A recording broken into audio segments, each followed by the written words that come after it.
Halo teman-teman, saya Rinaban. Dalam video kali ini saya akan mencoba menjelaskan tentang idealisme politik Lao Tzu. Pertama-tama kita akan melihat siapa itu Lao Tzu. Lao Tzu adalah seorang filsuf Cina yang hidup sekitar tahun 570 sampai 470 sebelum Masehi. Ia adalah seorang tokoh penting dalam filsafat Tiongkok kuno yang berasal dari negara Zhou yang sekarang tepat berada di provinsi Honan. Ia dikenal sebagai bapak pendiri Taoisme. Lao Tzu juga dihormati sebagai penulis kitab Tao Te Ching, sebuah karya klasik tentang jalan dan kekuatannya, yang tentunya dianggap sebagai karya filsafat pertama dalam sejarah Cina. Selain itu, kitab Tao Te Ching juga dianggap sebagai karya inti dari Taoisme. Sebelum melangkah lebih jauh, mari kita melihat apa itu Taoisme. Tao secara harafiah berarti jalan. Tao diartikan sebagai satu cara bertindak dan prinsip-prinsip dasar. Tao juga merujuk sebagai yang absolut dan prinsip dari segala sesuatu. Selain itu, Tao harus dipahami bukan hanya sebagai konsep filosofis semata, tetapi Tao juga adalah salah satu sumber utama yang menyentuh seluruh aspek hidup manusia. Tao juga merupakan prinsip utama moralitas makhluk hidup. Hal ini nampak jelas bahwa dalam kehidupan bermasyarakat dan bernegara, Tao diperlukan agar hidup yang baik dan harmonis dapat sungguh tercapai. Sejalan dengan itu kita sampai pada cita-cita politik Taoisme, yakni mencapai negara yang ideal. Negara yang ideal yang dimaksudkan dalam Taoisme adalah negara yang dipimpin oleh seorang yang bijaksana, karena menurut Taoisme, hanya orang yang bijaksana lah yang dapat menjadi pemimpin dan berkuasa.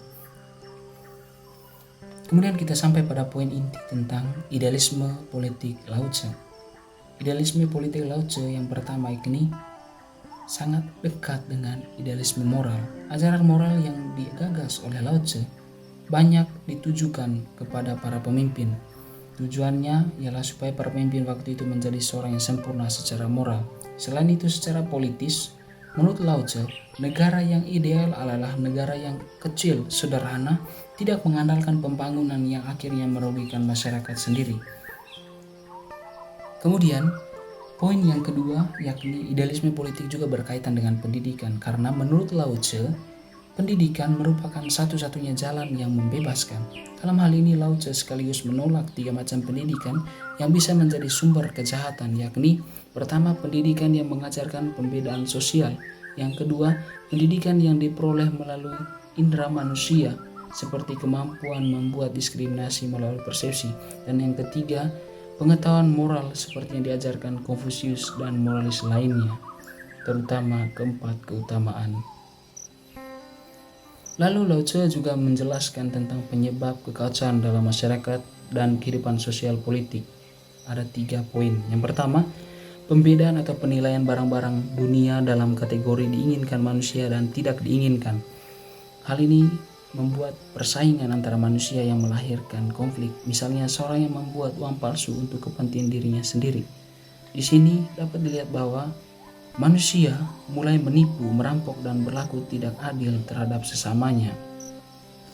Padahal kalau kita lihat bahwa dalam kitab Tao Te Ching nomor 3, Lao Tzu menyampaikan bahwa para pemimpin atau orang bijak adalah pertama, orang yang tidak menjunjung tinggi orang pintar karena dapat membuat rakyat tidak bersaing. Yang kedua, orang yang tidak memuliakan barang yang sulit didapat karena dapat membuat rakyat tidak tergoda menjadi pencuri. Dan yang ketiga, orang yang tidak memperlihatkan yang bisa merangsang nafsu keinginan, karena hal itu dapat membuat hati rakyat tidak menjadi kacau. Kemudian poin yang kedua, yakni mengenai rangsangan indera sebagai yang mengacu pikiran, yang selanjutnya kehilangan keteduhannya yang asli.